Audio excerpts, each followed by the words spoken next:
चक्षुरुन्मीलितं येन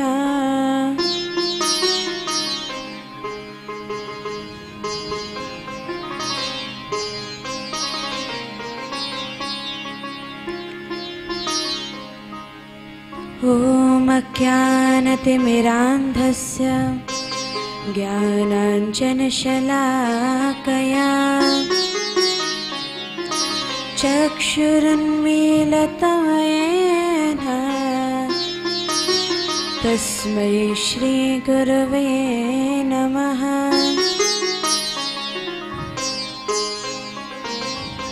श्रीचैतन्यमनोभीष्टं स्थापितं येन भूतले स्वयं रूपः कदा मह्यं ददाति स्वपदान्तिकम्। वन्देऽहं श्रीगुरो श्रीयुतपदकमलं श्रीगुरुन् वैष्णवांश्च श्रीरूपं साग्रजातं सहगण रघुनाथान्वितं तं सजीवम् साद्वैतं सावधूतं परिजनसहितं कृष्णचैतन्यदेवं श्रीराधाकृष्णपादा सहगणललिता श्रीविशाखान्वितांश्च। हे कृष्ण करुणा सिन्धो दीनबन्धो जगत्पते गोपीश गोपिका कान्त राधा कान्त नमोस्तुते। तप्त काञ्चन गौराङ्गी राधे वृन्दावनेश्वरी वृषभानुसुते देवी प्रणमामि हरिप्रिये। वाञ्छाकल्पतरुभ्यश्च कृपासिन्धुभ्यैव च पतितानां पावनेभ्यो वैष्णवेभ्यो नमो नमः। जय श्री कृष्ण चैतन्य प्रभु नित्यानंद श्री अद्वैत गदाधर श्रीवासादि गौर भक्तवृंद। हरे कृष्णा कृष्णा कृष्णा हरे हरे हरे राम राम राम हरे हरे। बोले वृंदावन बिहारी लाल की जय। नारायणं नमस्कृत्यं नरं चैव नरोत्तमं देवीं सरस्वतीं व्यासं ततो जयमुदीरयेत्। नष्टप्रायेषु भद्रेषु नित्यं भागवत सेवया भगवती उत्तम श्लोके भक्तिर्भवती नष्टकी। सभी हाथ जोड़ करके दोहराएं। ओम नमो भगवते वासुदेवाय। ओम नमो भगवते वासुदेवाय। ओम नमो भगवते वासुदेवाय। ओम नमो भगवते वासुदेवाय। ओम नमो भगवते वासुदेवाय। ओम नमो भगवते वासुदेवाय। ओम नमो भगवते वासुदेवाय। ओम नमो भगवते वासुदेवाय। ओम नमो भगवते वासुदेवाय। ओम नमो भगवते वासुदेवाय। बोली श्रीमद्भागवत महापुराण की जय। सर्वप्रथम अखिल ब्रह्मांड नायक अकारण करुणा वरुणालय भक्तवांछा कल्पतरु श्री श्री राधा श्याम सुंदर जी के चरणों में बारंबार नमन, बारंबार प्रणाम। जिनकी पावन नगरी उज्जैनी अवंतिका धाम में हम आप सभी सावन के पवित्र माह में बैठ कर के इस हरि कथामृत का पान कर रहे हैं, ऐसे भगवान महाकाल के चरणों में भी बारंबार प्रणाम है। भगवान की पावन कथा श्रवण करने के लिए पधारे हुए श्रद्धालु श्रोता बंधुओं, श्रद्धामयी माताओं, इस कथा के मुख्य यजमान श्रीमती पूर्वा गोविंद्र सिंह सोलंकी जी एवं सभी भक्तगण, भगवान की कृपा से, भगवान की दया से हम आप सभी को अवसर मिला है कि हम सावन वह भी पुरुषोत्तम मास में बैठ कर के, वह भी उज्जैनी धाम में बैठ कर के, जहाँ महाकाल की नगरी तो है ही, हमारे कृष्ण कन्हैया लाल ने शिक्षा भी ग्रहण की, शिक्षा ग्रहण किए है इस उज्जैनी में। यहाँ उज्जैनी में सांदीपनी मुनि के आश्रम में होकर के आए थे, बड़ा सुंदर आश्रम है। तो सांदीपनी मुनि के आश्रम में शिक्षा ग्रहण करी कृष्ण और बलराम ने। तो यह वह धाम है जो भगवान की चरण रेणु से भी अलंकृत है, क्योंकि भगवान दो ही ऐसे धाम हैं जहाँ पर भगवान की चरण रज की प्राप्ति होती है। क्योंकि द्वारिका धाम में तो भगवान जूती पहने रखते थे, राजा हैं, इंद्रप्रस्थ भी जाते तो राजाओं वाले ठाट तो जूती पहने रहते थे। लेकिन एक है श्री वृंदावन धाम जहाँ स्वपद रमणम, भगवान पैया पैया चलते हैं, नंगे पैर चलते हैं। और उज्जैनी धाम जब भगवान शिक्षा ग्रहण करने के लिए आए तो पैदल पैदल यहाँ पर चलते हैं। कैसे चलते हैं? नंगे पैर चलते हैं। तो एक तो वृंदावन धाम में रज प्राप्त होती है, चरण कमलों की रज प्राप्त होती है, दूसरे भगवान के चरण कमलों की रज उज्जैनी धाम में प्राप्त होती है। तो ऐसा श्री धाम वृंदावन का ही एक, जिसे कहें कि दूसरा स्वरूप समझ लीजिए, कि जहाँ भगवान ने चरण, अपनी जो रेणु है, चरणों की रेणु का विस्तार किया, उनकी चरण रेणु जहाँ प्राप्त होती है, ऐसा अवंतिका धाम है। तो श्री धाम वृंदावन और अवंतिका धाम, और फिर जहाँ कथा होती है वह तो श्री धाम वृंदावन बन ही जाता है। तो हमें दो दो धामों का लाभ इस समय मिल रहा है। तो आइए हम कल से ही भगवत कथा को प्रारंभ करेंगे, श्रीमद् भागवत की दिव्य ज्ञान गंगा में गोता लगाएंगे। उसके पूर्व प्रेम से सभी लोग 2 मिनट हरिनाम संकीर्तन करें।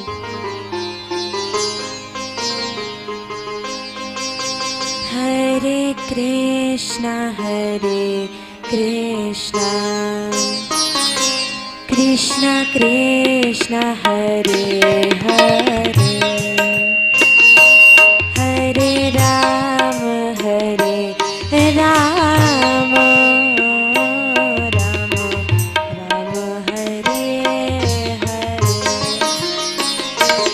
हरे कृष्णा कृष्णा कृष्णा हरे हरे, हरे राम राम राम राम हरे हरे,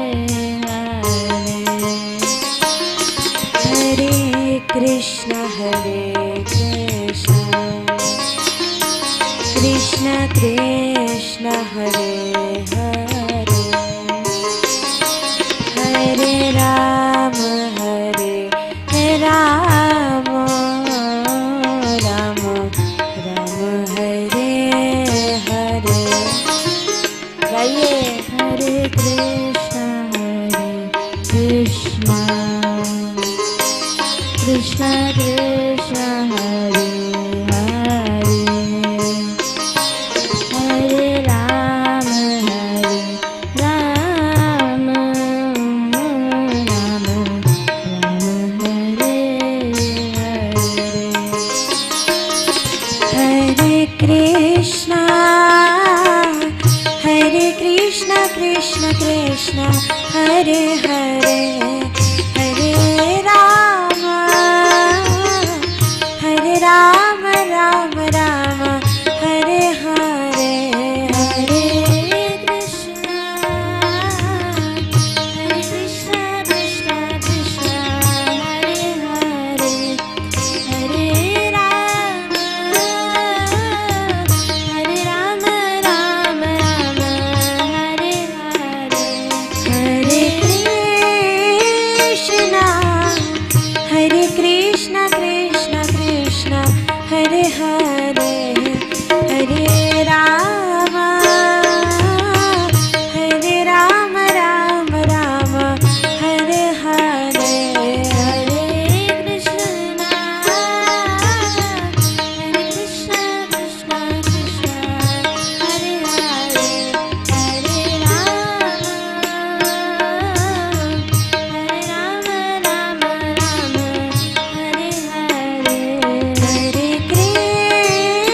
कृष्ण हरे हरे हरे राम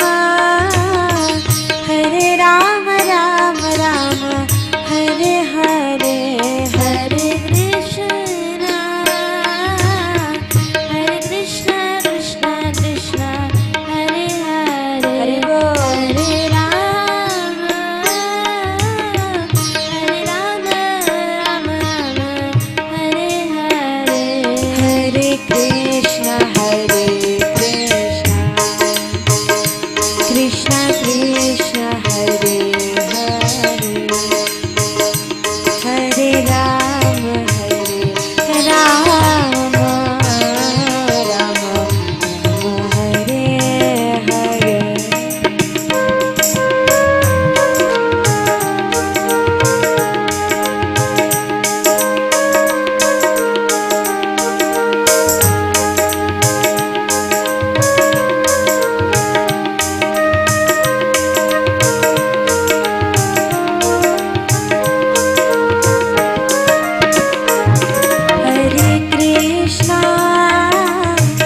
हरे कृष्ण कृष्ण कृष्ण हरे हरे हरे राम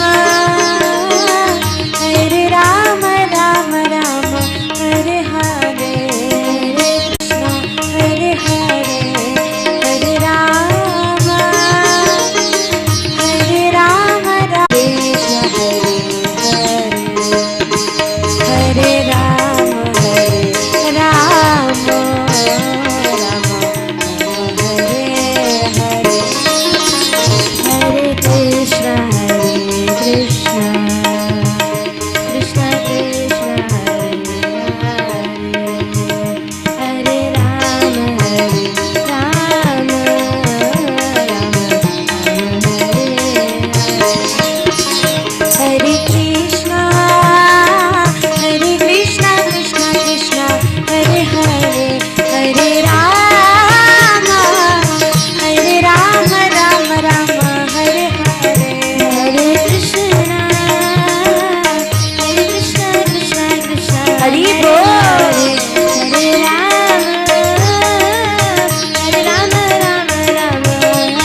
कृष्ण हरे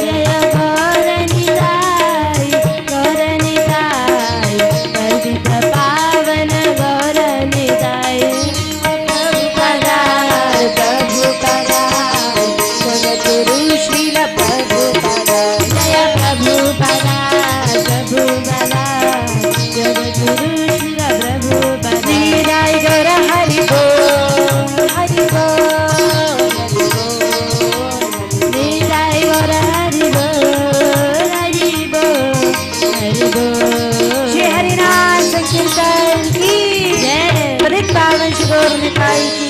जगत गुरु शिल प्रभुपाद की जय। गौर प्रेमानंदे हरि हरि। हरे कृष्ण। तो कल हम आप सभी लोगों ने श्रवण किया कि किस प्रकार से भगवान ने देवी उत्तरा के गर्भ में से महाराज परीक्षित की रक्षा की गर्भ स्तुति भी हमने सुनी कि कुंती देवी ने दुख मांगा। विपदः सन्तु नः शश्वत् तत्र तत्र जगद्गुरो भवतो दर्शनम यस्यात् अपुनर्भव दर्शनम। अब जब भगवान ने दुख नहीं दिया तो कहती हैं बस यही चाहती हूँ, अथ विश्वेश विश्वात्मन विश्वमूर्ति स्वकेशु में स्नेह पाशम एवं छिन्नम तृणम पांडु सुवृष्णिषु। मेरा जो स्नेह इन पांडवों में लगा हुआ है, इन वृष्णिवंशियों में लगा हुआ है, वह छिन्न होकर के आपके चरण कमलों में लग जाए, बस यही चाहिए।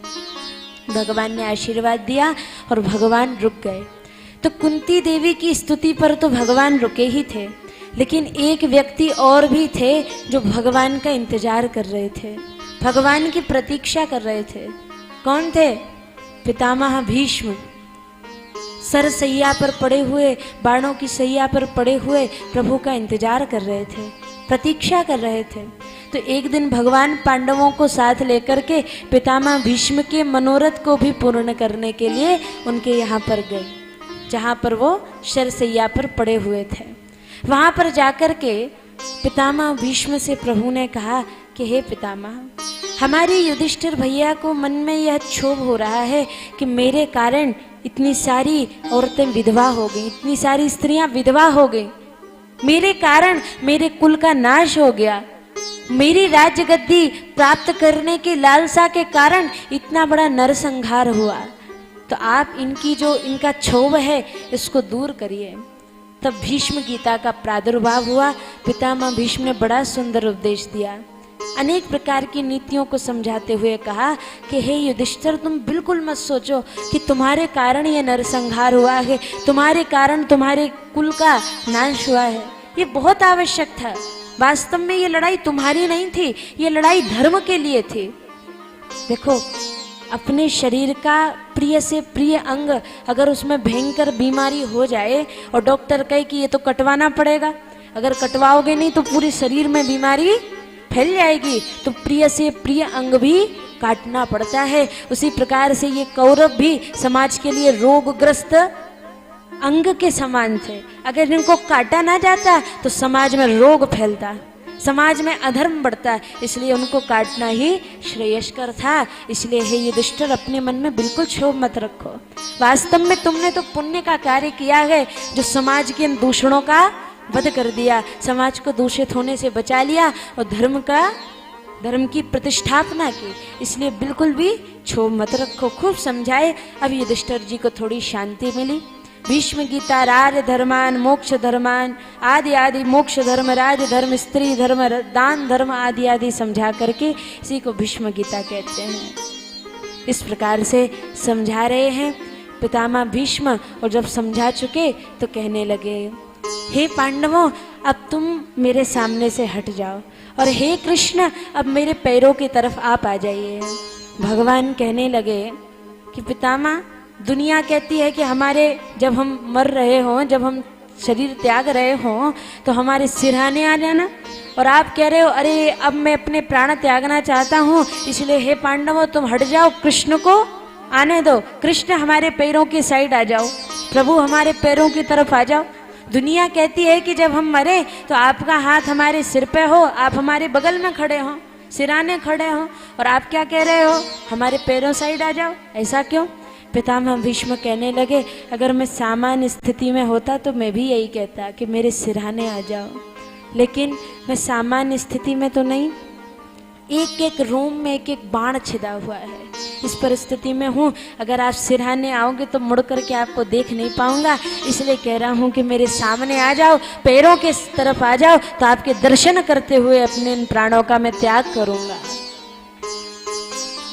सदैव देवो भगवान प्रतीक्षिता कलेवरम यावदिदां हिनोम्यम् प्रसन्नहासारुणलोचनोल्लसन् मुखाम्बुजो ध्यानपतश्चतुर्भुजो। सदैव देवो भगवान, अब मैं अपने प्राणों का त्याग करना चाहता हूँ, इसलिए अब आप प्रसन्न हासारुणलोचनोल्लस प्रसन्न स्थिति में मेरे सामने खड़े हो जाइए, क्योंकि आपको देखते देखते मैं अपने प्राणों का त्याग करना चाहता हूँ। मैं उत्तरायण होने का इंतजार कर रहा था, मकर संक्रांति के बाद जो सूर्य होते हैं वह उत्तरायण हो जाते हैं। पहले दक्षिणायन, उत्तरायण। तो उत्तरायण सूर्य के होने का इंतजार कर रहा था, लेकिन आपने तो ऐसी कृपा की, सूर्य भी उत्तरायण हो करूँगा, लेकिन मेरी एक इच्छा अधूरी रह गई, एक कार्य मेरा अधूरा रह गया। भगवान ने पूछा कौन सा कार्य अधूरा रह गया? बोले मेरा एक कार्य ये अधूरा रह गया कि मेरी बेटी जो है वो कुंवारी रह गई, उसका विवाह नहीं हो पाया। आप सब पांडव मन में सोचने लगे ये तो बाल ब्रह्मचारी, इनका विवाह ही नहीं हुआ तो बेटी कहाँ से आई? भगवान भी पूछने लगे क्यों बाबा, तुम्हारा तो विवाह भी नहीं हुआ, तुम तो ब्रह्मचारी हो, तुम्हारी बेटी कहाँ से आई? तो कहने लगे देखो, जिसके खुद की बेटी नहीं होती वो धर्म की बना लेता है, तो मैंने भी धर्म की बेटी बना ली। पांडव बोले अच्छा, हमें तो आज तक मिलवाया नहीं, हमें भी तो मिलवाते, कौन है वे? तो कहने लगे देखो, शास्त्रों में बुद्धि को जीव की पत्नी बताया गया है, लेकिन मैं तो ब्रह्मचारी, नैष्ठिक ब्रह्मचारी, तो मैंने इस बुद्धि को अपनी पुत्री मान लिया, तो ये जो मेरी मति है यही मेरी पुत्री है। इति मति रूप कल्पिता वितृष्णा भगवती सात्वत पुंगवे विभूमनि। अब चाहता हूँ कि बस इसके हाथ पीले हो जाएं, इसका विवाह हो जाए। अच्छा तो किससे करना चाहोगे?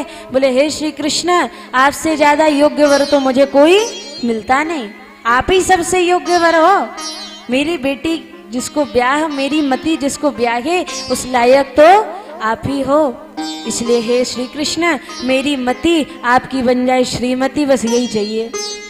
मेरी मति का विवाह आपसे हो जाए, आप इसका वर्ण कर लें, यानी कि मरते समय मेरी जो बुद्धि है आप में केंद्रित हो जाए। पितामह भीष्म के कहने का भाव यह था, क्योंकि ये बुद्धि ही तो है जो जगह जगह घुमाती है, ये बुद्धि ही है। मरते समय जिसमें आपकी बुद्धि होगी अगला शरीर वही मिलेगा, जिसमें आपकी बुद्धि लगी होगी अगली योनि उसी की प्राप्त होगी। यम यम वापि स्मरन भावम तजतन्ते कलेवरम तम तमे वैत कौन्तेय सदा तद्भाव भावित। अंत समय में जिसका स्मरण करेंगे अगला शरीर उसी का मिलता है, जिस प्रकार का स्मरण होता है। जैसे मान लो मरते समय किसी की आसक्ति रह गई कि अरे मैं तो मर रहा हूँ, मेरे जाने के बाद मेरे सोने का क्या होगा। प्राचीन काल में गाड़ दिया करते थे लोग, इतना मोह होता था अपने सोने से, एक घड़े में गाड़ दिया, आजकल बैंक के लॉकर में रख लेते हैं, अंतर कुछ नहीं। तो मेरे जाने के बाद मेरे सोने का क्या होगा, चांदी का क्या होगा, रुपये पैसे का क्या होगा।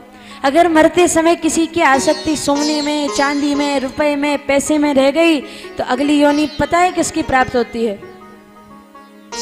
क्या बनेंगे? सांप। क्यों? सांप को सब पता होता है कि पृथ्वी में कहाँ कहाँ धन गड़ा है, सो जहाँ जहाँ धन गड़ा होता है वहीं कुंडली मार के बैठा रहता है।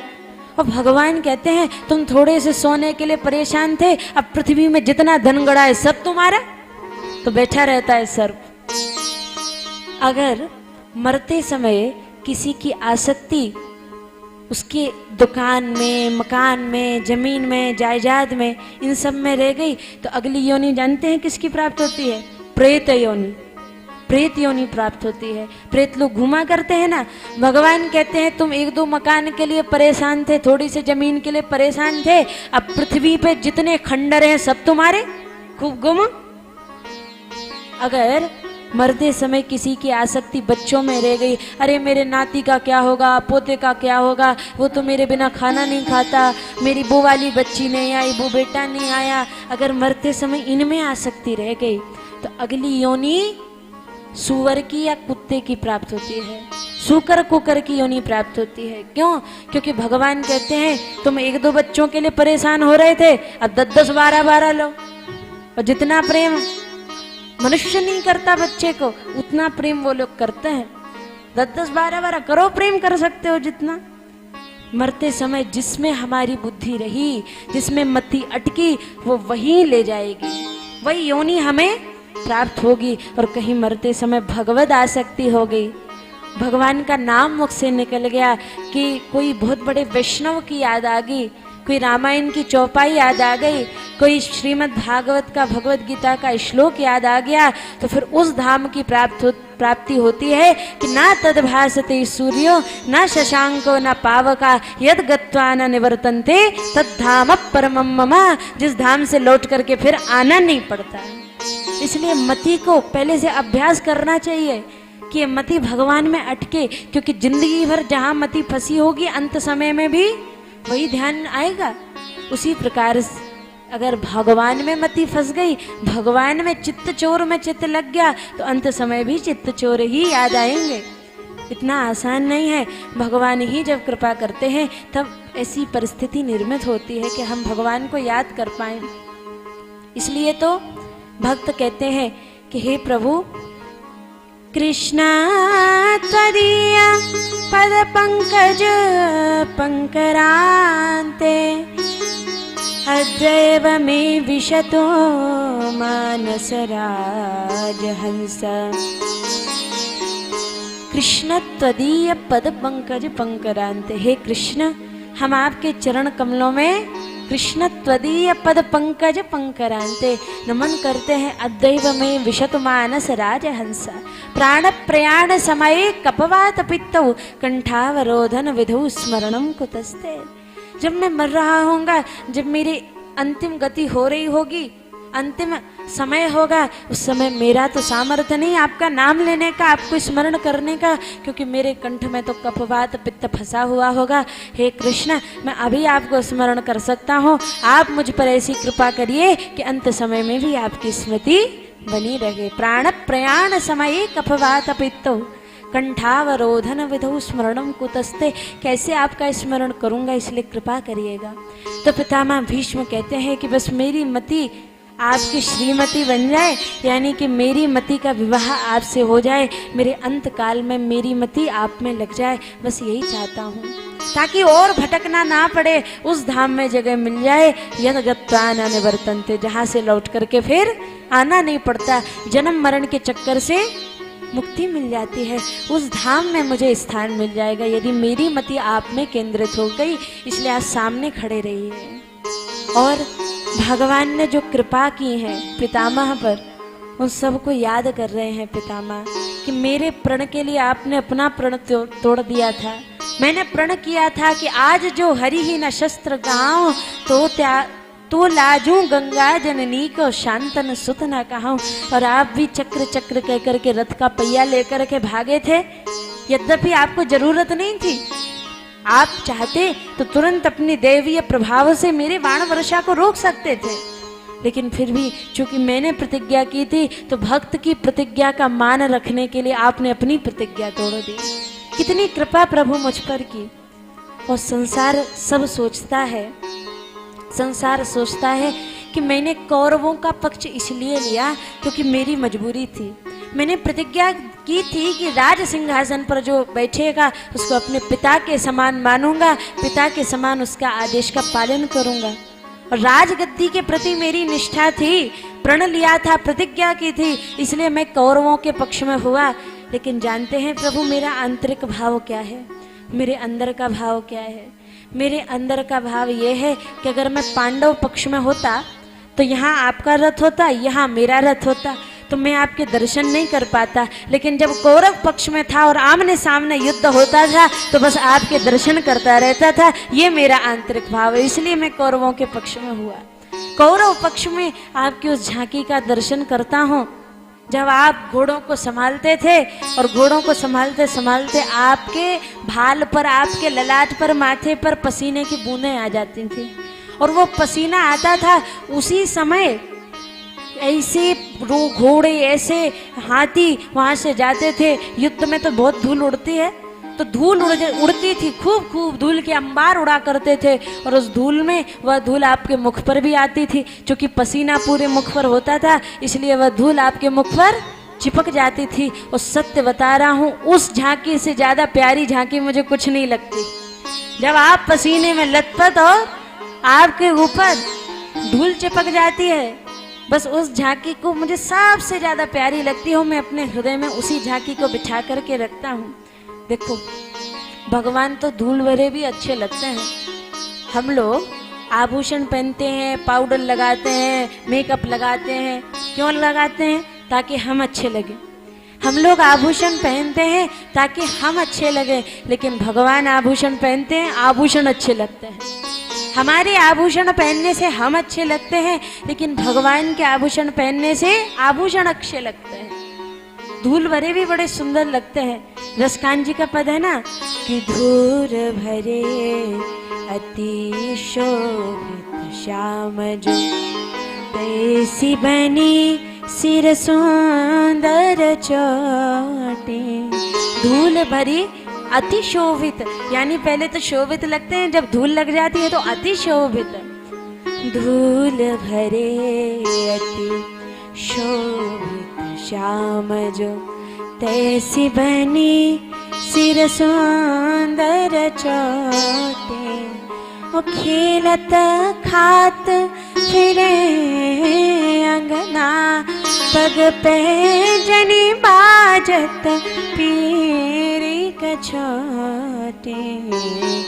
धूल भरे अति शोभित श्याम, वाछवी को रस खान बिलोकत, वारत काम कला निज कोटि।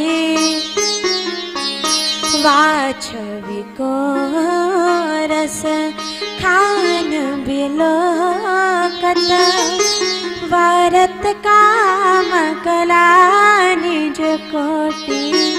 काग के भाग, काग के भाग, कौए के काग के भाग तो देखो।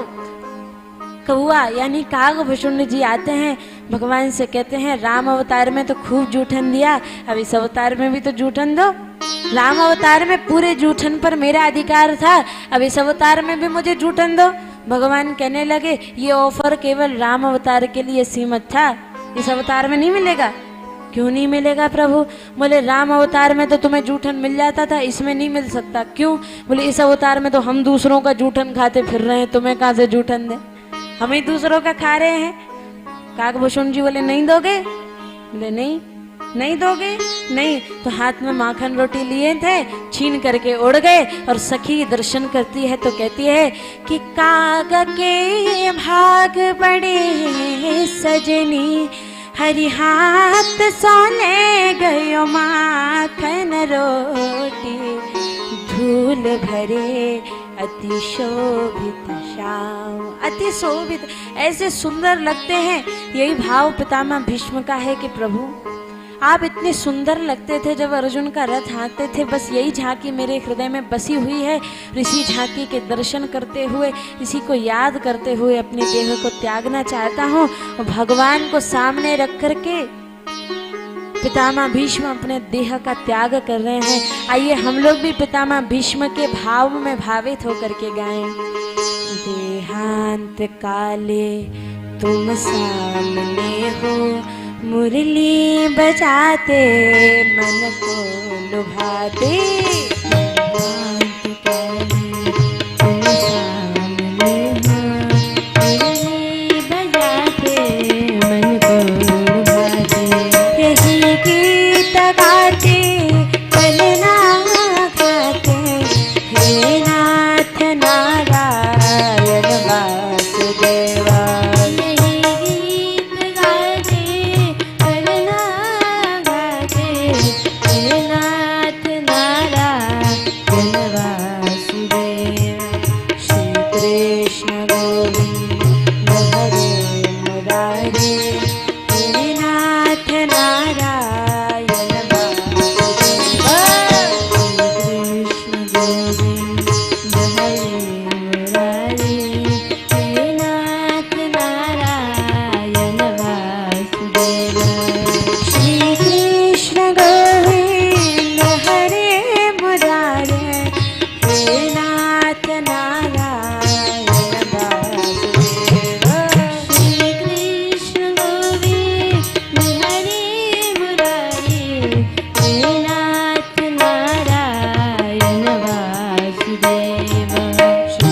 कृष्ण गोविंद हरे मुरारे, हे नाथ नारायण वासुदेव।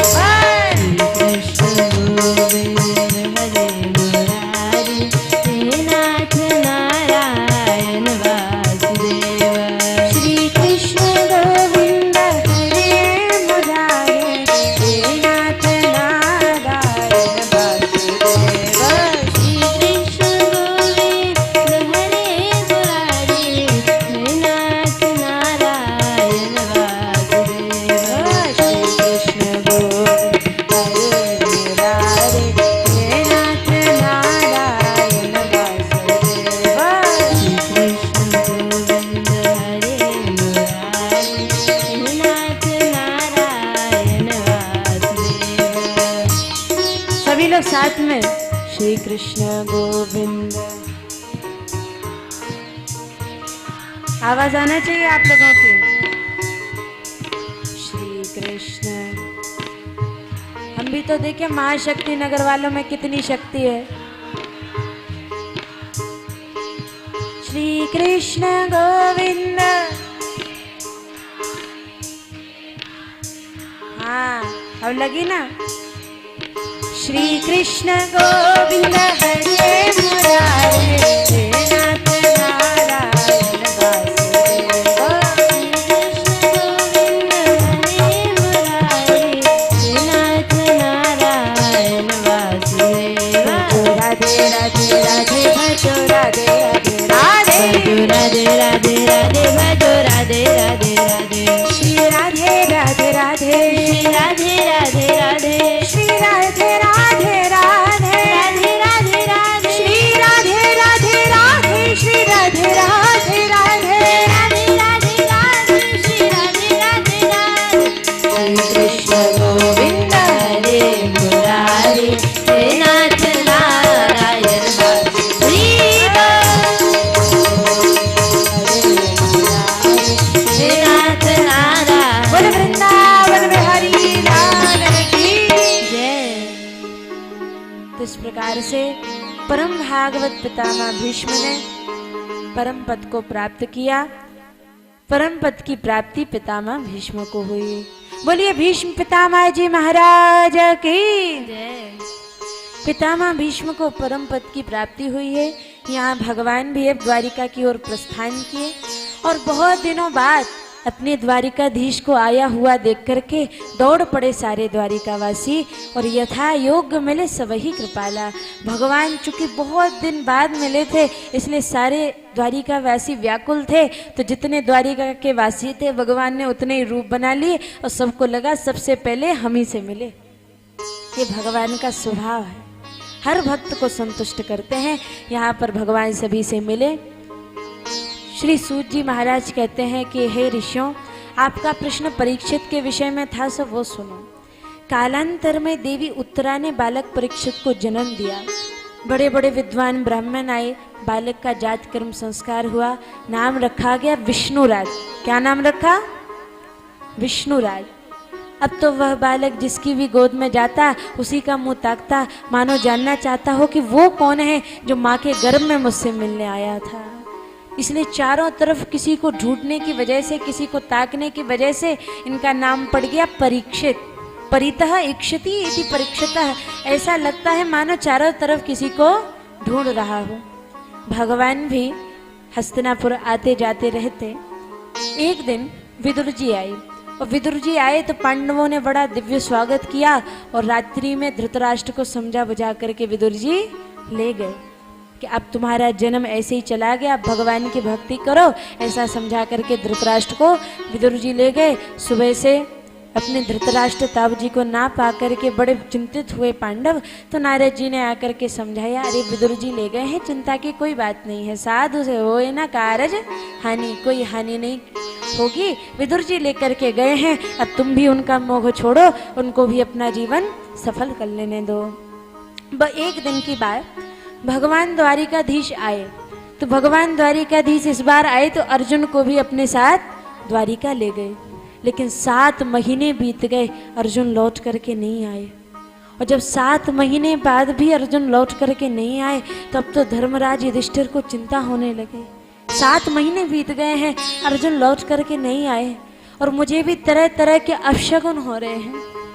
जगह जगह अपशगुनों का दर्शन करता हूँ, मेरा हृदय भी घबरा रहा है। जरूर कोई ना कोई बात तो है, कुछ ना कुछ बात तो है। और 7 महीने बीत गए हैं, अर्जुन भी लौट करके नहीं आए। क्या बात है, क्या कारण है? मन में विचार कर ही रहे थे कि उसी समय अपना निस्तेज चेहरा लेकर के अर्जुन वहां पर आ गए। निस्तेज चेहरा लिए हुए अर्जुन को आया देख करके धर्मराज युधिष्ठिर कहने लगे, हे अर्जुन, तुम्हारा चेहरा आज इतना निस्तेज? जिस अर्जुन के चेहरे पर आंखें नहीं टिकती थी, ऐसा जिसके मुखमंडल पर तेज था, उस अर्जुन का चेहरा इतना निस्तेज? क्या कारण है, मुझे बताओ। अर्जुन कहने लगे, भैया आज रास्ते से आते समय मैं भीलों से परास्त हो गया। भीलों ने मुझे परास्त कर दिया। अवाक रह गए युधिष्ठिर तो। क्या, महाभारत का युद्ध जीतने वाला अर्जुन भीलों से परास्त हो गया? बोले, हाँ भैया, द्वारिका से आते समय भीलों से परास्त हो गया। युधिष्ठिर बोले, क्या कारण है, तुम्हें भीलों ने परास्त कर दिया? क्यों तुम भीलों से हारे? महाभारत का युद्ध जीतने वाला अर्जुन आज भीलों से परास्त हो गया? क्या तुम्हारे पास तुम्हारा वो गांडीव नहीं था जो महाभारत के युद्ध में तुम्हारे पास था? बोले, भैया वो गांडीव था। तो क्या तुम्हारे पास तुम्हारा वो रथ नहीं था जो महाभारत के युद्ध में था? बोले, वो रथ भी था। तो क्या वो बाण नहीं थे जो महाभारत के युद्ध में तुम्हारे पास थे? अर्जुन कहने लगे, भैया मेरे पास वो बाण भी थे जो महाभारत के युद्ध में मेरे पास थे, मेरे पास वो गांडीव भी था जो महाभारत के युद्ध में मेरे पास था, मेरे पास वो रथ भी था जो महाभारत के युद्ध में मेरे पास था, लेकिन वो सारथी नहीं था जो महाभारत के युद्ध में मेरे पास था। सत्य बात तो यही है कि सब सारथी की बदौलत है। आज मेरा तेज बल सब प्रभु के साथ चला गया। मैं सोचा करता था मुझ में बल है, लेकिन आज जब भीलों से हारा तब समझ में आया बल तो सब प्रभु का ही था। भगवान स्वधाम चले गए अपनी लीला का संवरण करके, इस कारण आज मैं इतना तेजहीन हो गया, बलहीन हो गया। याद कर रहे हैं उन्होंने पल पल पर, क्षण क्षण पर हमारी रक्षा की। किस प्रकार से दुर्वासा मुनि के श्राप से हमको बचाया, किस प्रकार द्रौपदी की रक्षा की, किस प्रकार लाक्षागृह से बचाया। आज याद कर रहे हैं अर्जुन। जो कुंती मैया ने सुना कि प्रभु स्वधाम चले गए हैं, अब लीला विहारी धरती पर नहीं गोलोक में लीला कर रहे हैं, जो सुना कि अब गोलोक धाम चले गए, पृथ्वी की लीला का समय समाप्त हो गया, सुन करके कुंती मैया ने प्रभु के पाद पद्मों में ध्यान लगाया और अपना शरीर त्याग दिया। उनका शरीर कुंती मैया ने छोड़ा तो पांडवों ने भी निश्चय किया कि अब हमको भी नहीं रहना। तो अपने पौत्र महाराज परीक्षित को राज्य का भार देख करके पांडव भी स्वर्गारोहण के लिए देवी द्रौपदी को साथ लेकर के चले गए। यहाँ छोटी सी अवस्था में ही महाराज परीक्षित सत्तासीन हो गए। प्रजा पालन में लीन परीक्षित का चारों तरफ जय जयकार होता था। प्रजा आपस में चर्चा करती थी कि ऐसा धर्मात्मा राजा पाकर के तो हम धन्य हो गए। ऐसा धर्मात्मा राजा, ऐसा धर्ममय महाराज परीक्षित का राज्य। विवाह हुआ, धीरे धीरे 4 पुत्र हो गए। एक दिन की बात, महाराज परीक्षित ने एक अद्भुत दृश्य वन में देखा। क्या? एक दुष्ट एक गाय और बछड़े को बुरी तरह से पीटता हुआ ले जा रहा है, और वो जो बछड़ा है, बैल है, उसके तो 3 पैर ही टूट चुके हैं। जो यह दृश्य देखा महाराज परीक्षित पर रहा ना गया। कहने लगे, गौ माता मत रो, इस गौ हत्यारे को मैं दंड दूंगा। मेरे राज्य में गौ माता पर अत्याचार ऐसा हो नहीं सकता। और वास्तव में प्राचीन काल में भारतवर्ष में समृद्धि क्यों थी? क्योंकि गौ माता का सम्मान होता था। हमने गौ माता का ही सम्मान करना छोड़ दिया, हमने गौ माता को ही दूर कर दिया अपने से। इसलिए हमारे यहाँ समृद्धि का अर्थ मात्र पैसे से ही नहीं होता, सुख से भी होता है, शांति से भी होता है। और पैसा, पता चले पैसा है बहुत सारा, इतना सारा पैसा है और उसके बावजूद भी घर में शांति नहीं है। पहले कितना सोना, कितना चांदी, लेकिन आज समृद्धि हमारे भारतवर्ष से चली गई है। क्यों? क्योंकि गौ माता का सम्मान नहीं होता। और जहाँ गौ माता का सम्मान नहीं होता वहाँ सुख शांति तो कभी रह नहीं सकती। इसलिए गौ माता का सम्मान करना चाहिए। जो गौ माता के गोबर का लेपन करते हैं पूजा के स्थल पर, उन्हीं की पूजा तो देवतागण स्वीकार करते हैं। और जो गौ माता को कष्ट देते हैं, मैंने कई जगह देखा है माताएं ठंडी के मौसम में ठंडा पानी डाल देती हैं गाय के ऊपर, ठंडा पानी डाल देते हैं, भाग जाए यहाँ से, उसको भी सर्दी लगती है। आप अन्य तरीके अपनाएं, लेकिन गाय का शरीर पानी नहीं झेल पाता, बहुत ठंड लगती है। बारिश के मौसम में भी मान लो आपका छत है, थोड़ा सा छज्जा निकला हुआ है और गाय आपकी छत्र छाया में उसमें खड़ी हुई है, तो कई लोग डंडा मार करके भगा देते हैं। क्यों? अरे भैया तुम्हारा क्या लिए हुए है? अपनी अगर खड़ी है नीचे, अपना पानी बचा रही है, तो तुम्हारा क्या लिए हुए? नहीं, गोबर करेगी, है ना, तो साफ करना पड़ेगा। तुम्हारे घर को पवित्र कर रही है वो गोबर करके। और यदि कोई गौ माता पर अत्याचार करे और सोचे कि शंकर जी पे जल चढ़ाने से शंकर जी प्रसन्न हो जाएंगे, देवी मैया के सामने अगरबत्ती घुमाने से वो प्रसन्न हो जाएंगी, तो कोई भी देवी देवता, यदि गौ माता पर आपने अत्याचार किया तो ना तो आपके पितर आपसे पानी स्वीकार करते हैं और ना ही देवी देवता आपके हाथ की पूजा को स्वीकार करते हैं। ऐसे करते हैं, अरे गोबर कर देगी, तुम्हारा गंदा हो जाएगा ये। वो अपना बेचारी पानी बचा रही है और तुमने भगा दिया डंडा मार करके। इतनी दया हमारे अंदर नहीं रही, हमारे घर को अपने गोबर से पवित्र कर रही है। दरवाजे पर आती है, हमने उसे एक रोटी खिला दी और जैसे ही वह रोटी खिलाई तो हम तो सोचते हैं हमारी रोटी गई, लेकिन वास्तव में उस एक रोटी के साथ हमारे कितने सारे दोष, हमारी कितनी सारी बाधाएं, हमारे कितने सारे क्लेश, हमारे कितने सारे पाप वो गौ माता ले जाती है, हम नहीं जानते। और हमें लगता है हमारी एक रोटी चली गई। इतनी संकीर्ण मानसिकता आज लोगों की हो रखी है। प्रतिदिन आप ही कथा में सुन रहे हैं तो नियम बनाइए कि अपने घर से जो भी बचता है रोटी, पहली रोटी तो गाय की होती है, लेकिन अधिक से अधिक गौ माता को खिलाने का प्रयास करें। कई बार लोग ऐसे होते हैं, वेस्ट होता है, जैसे आटा बच जाता है तो आटा खिला देते हैं, कभी नहीं खिलाना। आटे से क्या होता है, चिपक जाता है वो गले में, तो वो नहीं, थोड़ी कच्ची सी रोटी सेक करके और गौ माता को खिला दीजिए। गौ माता आपको इतना आशीर्वाद देगी। देखो, अगर आपके यहाँ पर कोई फंक्शन हो, कोई आयोजन हो और आपको किसी स्कूल में या किसी संस्था में निमंत्रण देना हो और मान लो उस स्कूल में 50 का स्टाफ है, तो क्या आप सबका नाम लिख के 50 कार्ड ले आओ, फिर सबके नाम लिखो, तो सबको कार्ड देते फिरोगे क्या? ये गुप्ता जी का, ये शर्मा जी का, ये वर्मा जी का, ये राय साहब का, ये इनका, ये इनका, ये इनका, ये भरद्वाज जी का। 50 का स्टाफ है, 50 कार्ड ले आके और सबके नाम लिखो, एक दो छूट गए तो और आप। लेकिन करते क्या है लोग, एक कार्ड लिया, उस पर लिख दिया प्रिंसिपल साहब, प्रबंधक साहब एवं स्कूल का समस्त स्टाफ, तो मिल गया सबको कार्ड कि नहीं? मिल गया।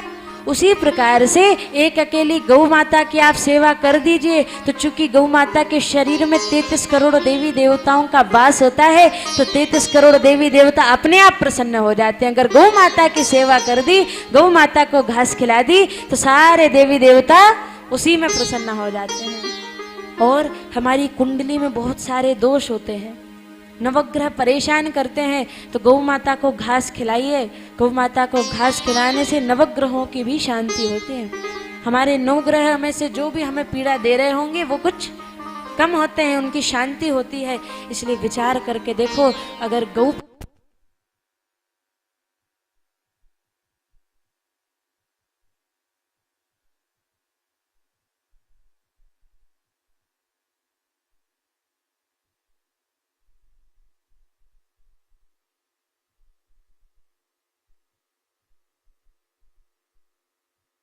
और जो शांताकारं भुजगशयनं पद्मनाभं सुरेशम, उनकी सुंदर झांकी का दर्शन किया, तो उनकी सुंदर झांकी का दर्शन करके माता मैना कहने लगी, नारद बाबा ये है दूल्हा, ये जमाई।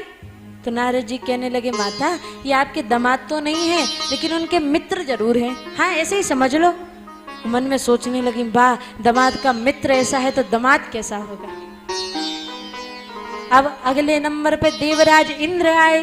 देवराज इंद्र को देख करके माता मैना कहने लगी, नारद बाबा ये है दामाद? माता कितनी हल्की बात करते हो। नारद जी बोले, ये तो जो आपके दामाद है ना, उनके पानी वानी का इंतजाम करने वाले हैं, नौकर है। अच्छा, ये दामाद नहीं है? मन में सोचने लगे कि वाह, जिसका नौकर ऐसा हो, पानी का इंतजाम करने वाला ऐसा हो, तो दामाद कैसा होगा, दामाद कैसा होगा। अब अगले नंबर पे सूर्य और चंद्र आए। सूर्य चंद्र को देखा, उनकी सुंदर कांति को देख करके कहने लगी, इनमें से है ना नारद बाबा, इनमें से कोई दामाद है ना?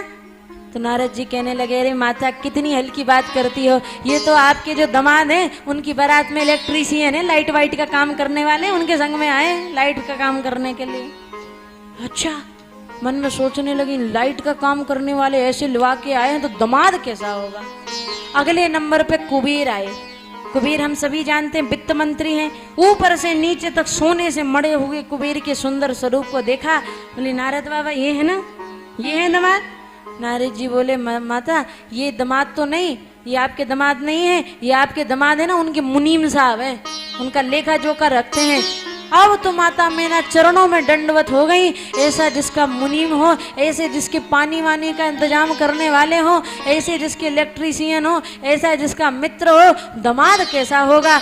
नारद बाबा हम तो धन्य हो गए, आपको दंडवत चरणों में गिर पड़ी, आपका एहसान हम कभी नहीं भूलेंगे। नारद जी बोले, वो तो बाद में भी कहती रहो तब ना, मतलब बोले वो लोग भूल जाते हैं।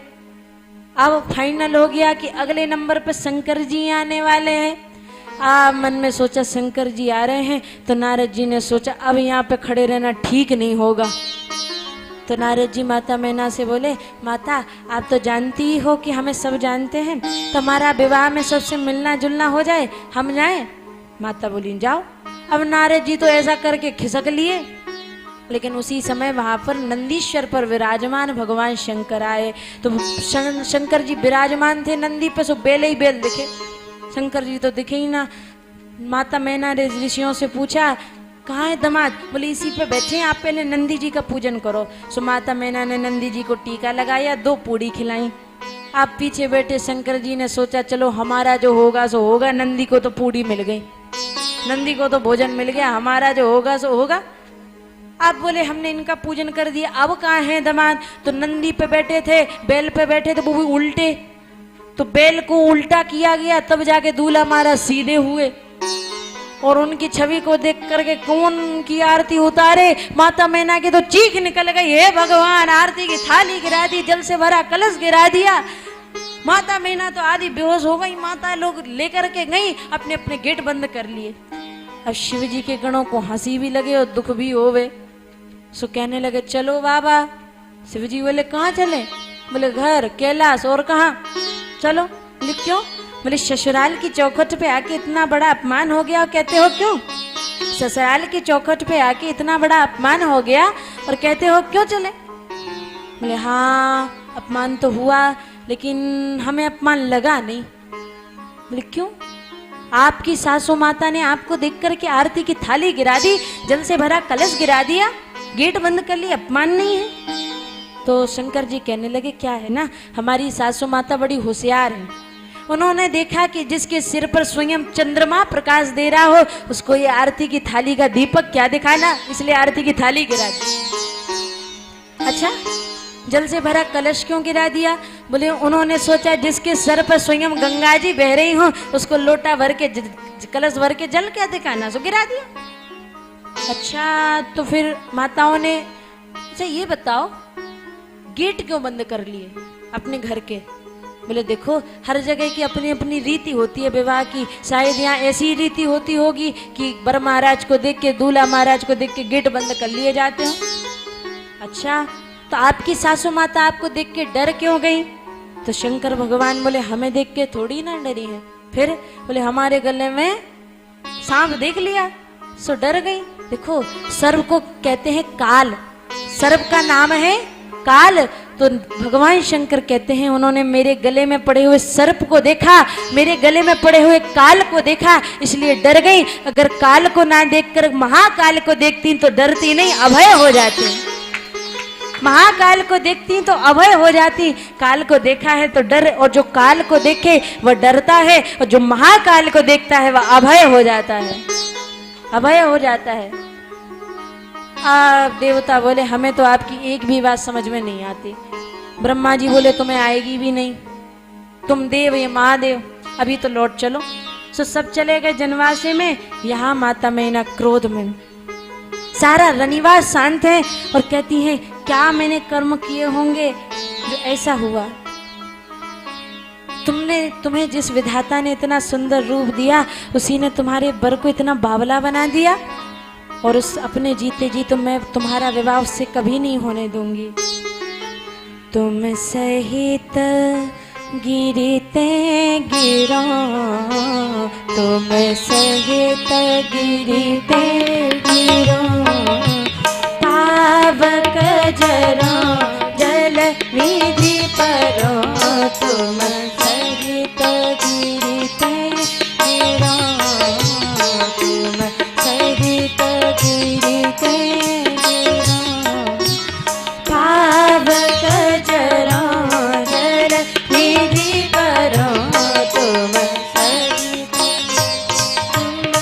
चाहे मुझे तुम्हें लेकर के पहाड़ से क्यों ना गिरना पड़े, चाहे मुझे तुम्हें लेकर के जल में क्यों ना कूदना पड़े, चाहे तुम्हें लेकर के अग्नि में क्यों जलना पड़े, अपने जीते जी मैं तुम्हारा विवाह उससे तो नहीं होने दूंगी। आज सारा रनिवास शांत है, और माता मैना को अगर सबसे ज्यादा क्रोध किसी पे आ रहा था तो नारद जी पे। देखो शादी विवाह में कोई बात बिगड़ जाए तो जिसने संबंध कराया गाज पूरी उसी पे गिरती है। ये लोग भी उसी को पकड़ते हैं कहाँ फंसवा दिया, वो भी उसी को पकड़ते हैं कहाँ फंसवा दिया। तो सबसे ज्यादा गुस्सा आ रहा था अगर किसी पे तो नारद जी पे।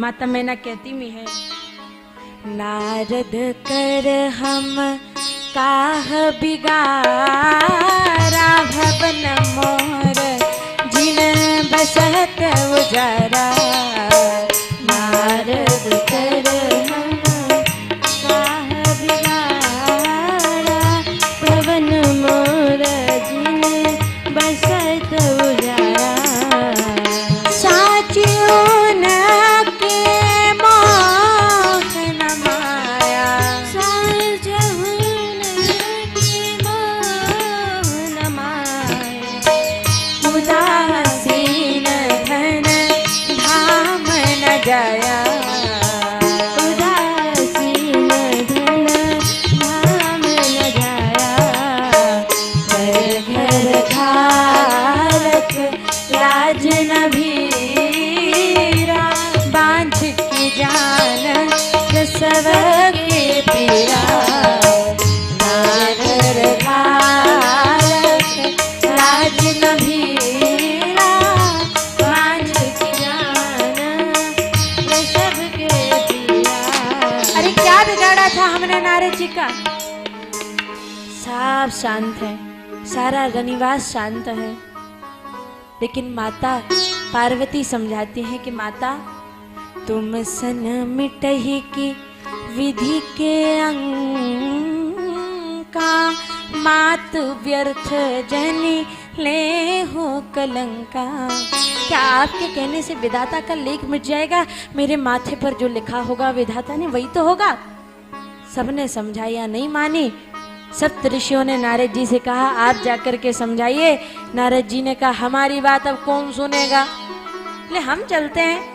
जाकर के समझाया, मैना सत्य सुनो मम बानी, हे मैना हमारी बात को ध्यान से सुनो। तुम्हारी गोदी में जो कन्या बैठी है वो कोई साधारण कन्या नहीं है, फिर कौन है?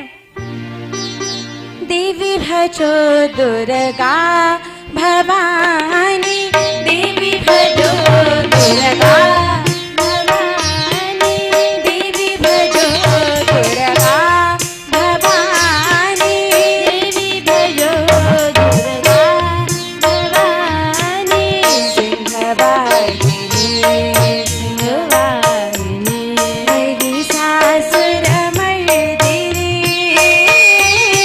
देवी भजो दुर्गा भवानी।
बोल दुर्गा मैया की।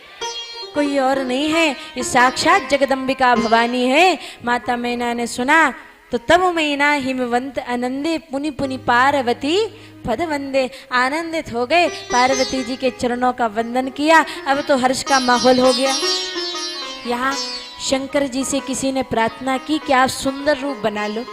शंकर जी बोले वो तो ठीक है, लेकिन भैया आप दिख रहे हो, दो चार और दिख रहे हैं, बाकी सब बाराती कहाँ गए? बाराती तो गए सब मीटिंग में, इमरजेंसी मीटिंग, आपातकालीन बैठक बुलाई गई। आपातकालीन बैठक में प्रस्ताव रखा गया कि शंकर जी का दूल्हा महाराज का भयंकर वेश देख करके उनकी होने वाली सासू माता डर गई, और कहीं पाणी ग्रहण के समय कन्या डर गई तो, पाणी ग्रहण के समय कहीं कन्या डर गई तो बोले क्या होगा, अपना क्या जाएगा, शंकर जी का विवाह नहीं होगा। दूसरा बोला जाएगा तो अपने ही भोजन। इसलिए सर्वसम्मति से एक प्रस्ताव पारित किया गया। क्या बोले, विवाह में, विवाह बाद में और पंगति पहले, कौन रिस्क ले? पूरा सब ने सर्वसम्मति से बिल पास हो गया। आप बढ़िया सुंदर पंगत हुई, सो देवताओं ने तो बड़े अच्छे से खा लिया।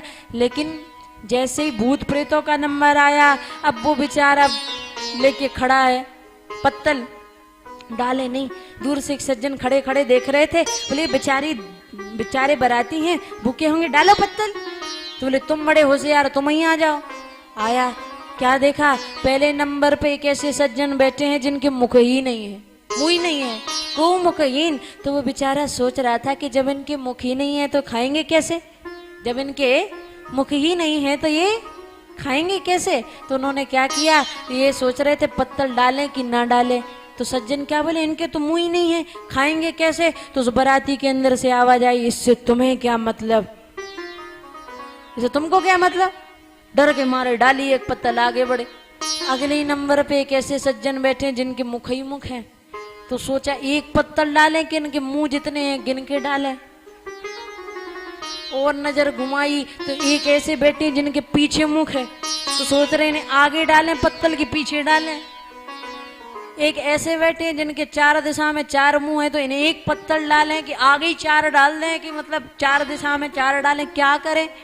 आप गड़बड़ हो गया। जाकर के हिमांचल राज से कहा, महाराज बड़ी समस्या है। क्यों? बोले कोई ऐसा है जिसके मुंह ही नहीं है, उनको डाल दी हमने। फिर अगले नंबर पे ऐसे बैठे हैं जिनके मुंह ही मुंह है, तो उन्हें एक डालें कि गिन के डालें। एक ऐसे हैं जिनके पीछे मुंह है, तो उन्हें आगे पत्तल डालें कि पीछे डालें। एक ऐसे हैं जिनके चार दिशा में चार मुंह है, तो उन्हें आगे एक डाल दें, मतलब चार डाल दें कि चार दिशा में चार डालें, क्या करें। हिमांचल राज बोले, हाँ समस्या तो है, चलो शंकर जी से पूछें, वही बारात लेके आए हैं तो उन्होंने मंडप का खाना तो दिया ही होगा, तो उन्होंने जैसे खिलाया होगा वैसे ही अपन खिला देंगे। शंकर जी से कहा, महाराज ऐसी ऐसी समस्या, आगे डालें पीछे डालें, चार डालें पांच डालें, कितनी डालें। तो आपने क्या किया था, आपने कैसे खिलाया था। शंकर जी बोले, हमने नहीं खिलाया कोई मंडप का खाना, मंडप नहीं किया, बरातियों को खाना नहीं खिलाया, मंडप का खाना नहीं दिया आपने।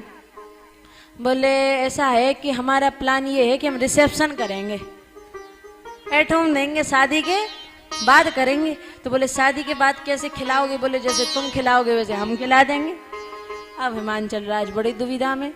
अब उनके दिमाग में एक आइडिया आया। बोले ऐसा करो कि जितना भोजन है रख दो, पत्तलें रख दो, चमचे परसने वाले सब वहीं रख दो, और जिसको जैसे परोस परोस के खाना होगा सो खा लेंगे। और तब का ये जो बुफे सिस्टम होता है ना, ये तब भूतों के लिए शुरू हुआ। आज के भूत भी खा रहे हैं, जूता पहन के चलते फिरते झूठ मीठ करते हुए खा रहे हैं। अच्छा, कुछ देर बाद बेचारे पत्तल उठाने वाले आए, उन्होंने देखा पत्तलें तो सब गायब। अब कहाँ गई पत्तलें, ढूंढ रहे थे। एक बोला हम बताएं, बताओ। बोले जहाँ भोजन गया वहीं पत्तलें गई, हमने देख लिया। आओ ऐसी अजब बारात, ऐसा सुंदर भगवान शंकर का विवाह।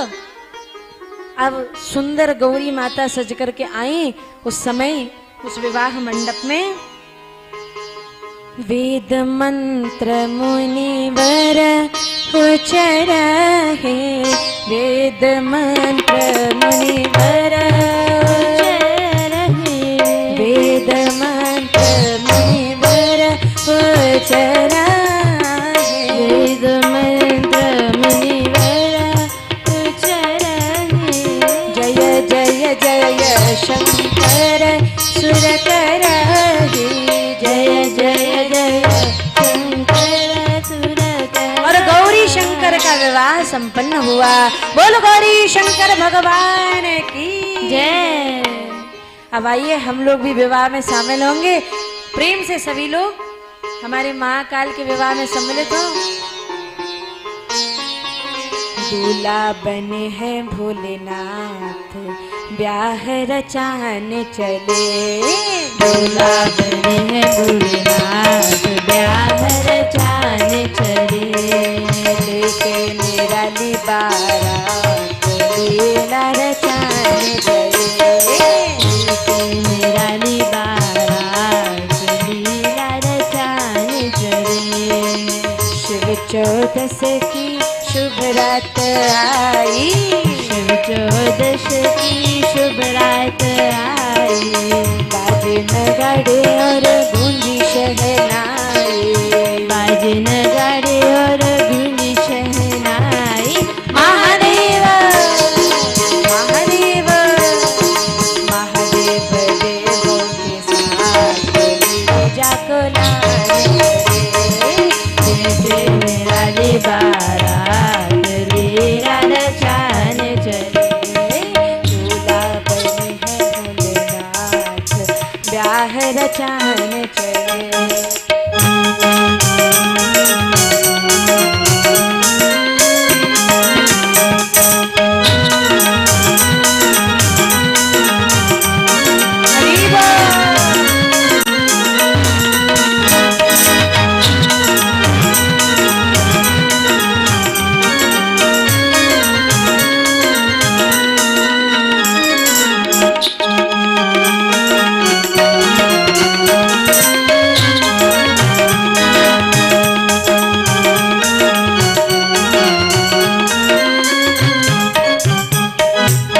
मस्तक पे चंदा और नंदी सवारी, मस्तक पे चंदा और नंदी सवारी।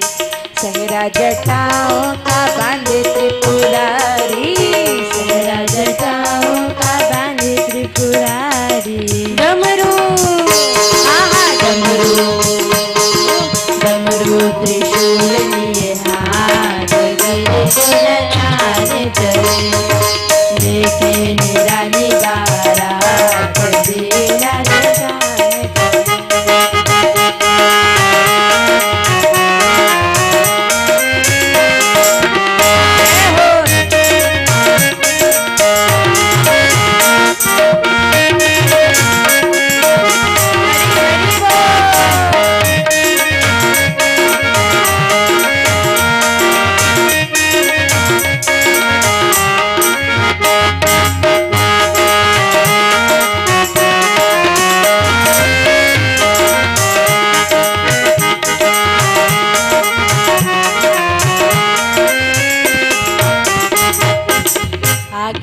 चले पीछे देवों के टोले, आगे चले पीछे देवों के टोले।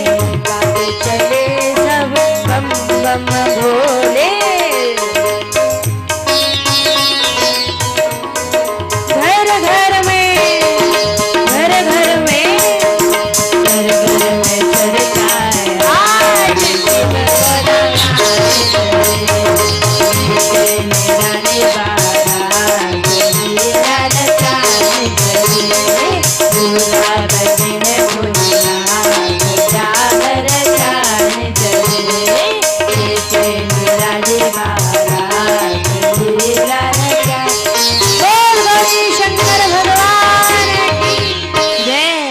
आज समय हो गया है।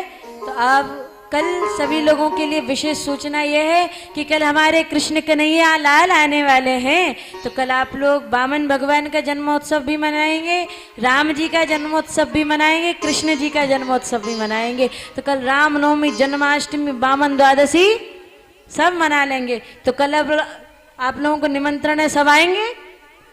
तो सभी लोग आकर के और इस जन्मोत्सव में सम्मिलित हो सके तो पीत वस्त्र धारण करके आए, पीले वस्त्र धारण करके आए, और ना हो तो अपने मन को ही भक्ति के पीले रंग में रंग करके आए। तो सब लोग कल प्रेम से श्री कृष्ण कन्हैया लाल का जन्मोत्सव मनाएंगे। 2 से 5 कथा का समय है। आज कुछ तकनीकी खराबी और कुछ कारणों से विलंब हुआ, कल से सही समय पर कथा प्रारंभ हो जाएगी। तो हम सभी लोग अब प्रेम से 2 मिनट हरि नाम करते हैं जब तक कथा की तैयारी हो रही है। प्रेम से आइए 2 मिनट भगवान का नाम लें। श्री राधे श्री राधे, राधे राधे श्री राधे, श्री राधे श्री राधे, राधे राधे श्री राधे, श्री राधे राधे राधे श्री राधे, श्री राधे राधे राधे श्री राधे, श्री राधे जय जय श्री राधे, राधे राधे श्री राधे, श्री राधे जय जय श्री राधे, राधे राधे श्री राधे,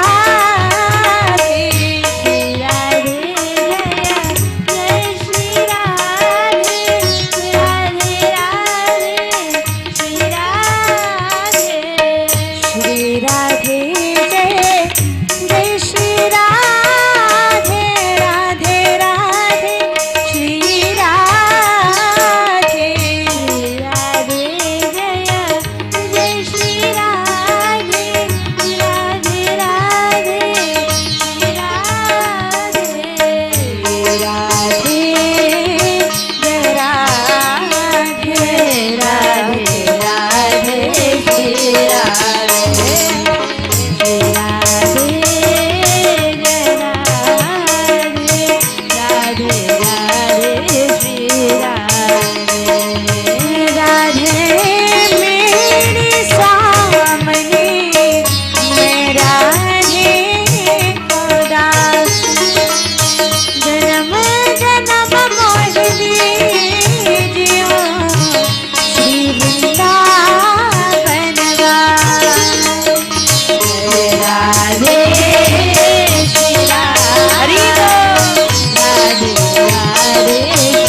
राधे, राधे श्री राधे, राधे राधे श्री राधे, सब द्वारन को छोड़ के आई मैं तेरे द्वार, अगो भानु की लाडली मेरी ओर निहार, मेरी ओर निहार, श्री राधे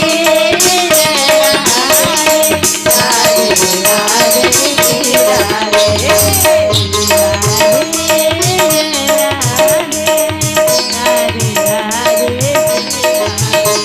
राधे राधे श्री राधे, राधे राधे श्री राधे, जय राधे राधे श्री राधे, राधे राधे श्री राधे, जय राधे राधे श्री राधे, राधे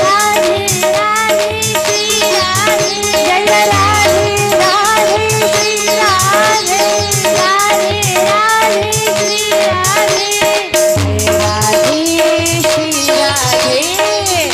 राधे राधे श्री राधे, राधे श्री राधे, राधे राधे राधे राधे, राधे राधे श्री राधे। बोल राधा रानी की जय, वृंदावन बिहारी लाल की जय। हरे कृष्णा हरे कृष्णा हरे कृष्णा हरे कृष्णा कृष्ण कृष्ण कृष्णा कृष्णा हरे हरे हरे हरे हरे राम हरे राम हरे राम हरे राम राम राम राम राम हरे हरे हरे बोले हरे। वृंदावन बिहारी लाल की जय। कल श्री प्रहलाद जी का चरित्र, ध्रुव महाराज का चरित्र, अजामिल की कथा, साथ ही साथ श्री वामन जी का जन्मोत्सव, श्री राम जन्मोत्सव, श्री कृष्ण जन्मोत्सव हम ही सभी लोग मनाएंगे। तो बढ़िया सुंदर से कल जन्माष्टमी बन जाएगी हमारी, रामनवमी भी मनाएंगे, जन्माष्टमी भी मनाएंगे। तो बढ़िया सुंदर सब लोग आएंगे और भगवत कथा को श्रवण करेंगे। तो भागवत में क्या होता है, पूरे त्योहार मना लिए जाते हैं। गोवर्धन पूजा भी आ जाएगा, दीपावली भी आ जाएगी, होली भी आएगी, और ये रामनवमी, जन्माष्टमी, रक्षाबंधन आदि आदि सब की कथा है। तो हम सब त्योहार इन्हीं 7 दिनों में मना लेते हैं। ऐसी श्रीमद् भागवत की कथा है। अब आप सभी लोग अपने अपने स्थान से खड़े हो जाएं, हम सभी प्रेम से मिलकर के आरती करेंगे। बोले वृंदावन बिहारी लाल की जय। हरे कृष्णा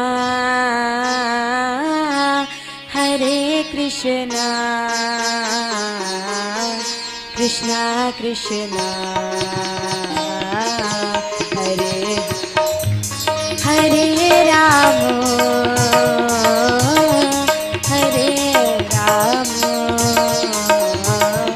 राम राम हरे कृष्णा कृष्णा कृष्णा हरे हरे, हरे राम राम राम हरे हरे, हरे कृष्णा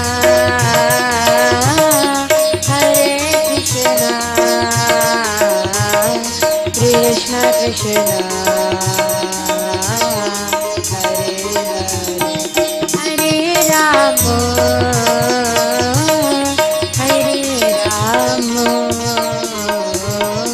राम राम हरे हरे, हरे कृष्णा कृष्णा कृष्णा हरे हरे, हरे राम राम राम हरे हरे, हरे कृष्णा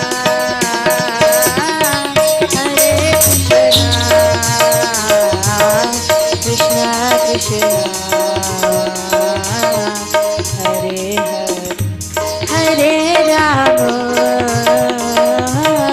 हरे राम राम राम हरे हरि ओम।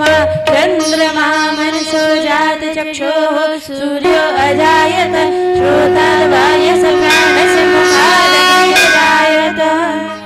आरती कुंज बिहारी की गिरधर कृष्ण मुरारी, आरती कुंज बिहारी की गिरधर कृष्ण मुरारी, आरती कुंज बिहारी की गिरधर कृष्ण मुरारी। गले में वैजयंती माला बजावे मुरली मधुर गाला, श्रवण में कुंडल झलकारा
कर्पूरगौरभुजनावतारं संसारसारं भुजगेन्द्रहारं सदा वसन्तं हृदयारविन्दे भवं भवानी सदं नमामि। त्वमेव माता च पिता त्वमेव बन्धुश्च